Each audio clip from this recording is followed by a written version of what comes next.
আন্তর্জাতিক অপরাধ ট্রাইব্যুনালে গুমের বিচারের পথ সুগম করতে international crimes tribunals amendment bill 2026 জাতীয় সংসদে পাশ হয়েছে। বিলের সংশোধনের মাধ্যমে গুমকে মানবতা বিরোধী অপরাধ হিসেবে সংজ্ঞায়িত করা হয়েছে।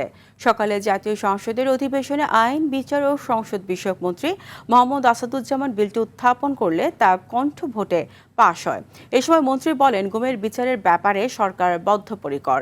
অধিবেশনে সভাপতিত্ব করেন স্পিকার হাফিজ উদ্দিন আহমদ বীর বিক্রম।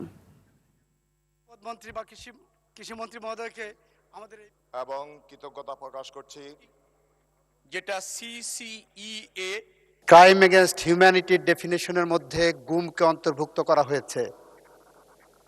এটি এমন একটি বিল যে বিলের মাধ্যমে আমরা আন্তর্জাতিক অপরাধ ট্রাইব্যুনালে গুমের বিচারকে সঠিক পথে নিয়ে যাওয়ার জন্য আমরা গুমকে একটি মানবতা বিরোধী অপরাধ হিসেবে ডিফাইন করেছি। সেই কারণে মাননীয় স্পিকার, যারা গুমের আইন নিয়ে আমরা গুম চাচ্ছি না, গুমের বিচার চাচ্ছি না বলছেন, তাদের জন্য বলছি এই আইনটা ভালো করে পড়ে দেখবেন।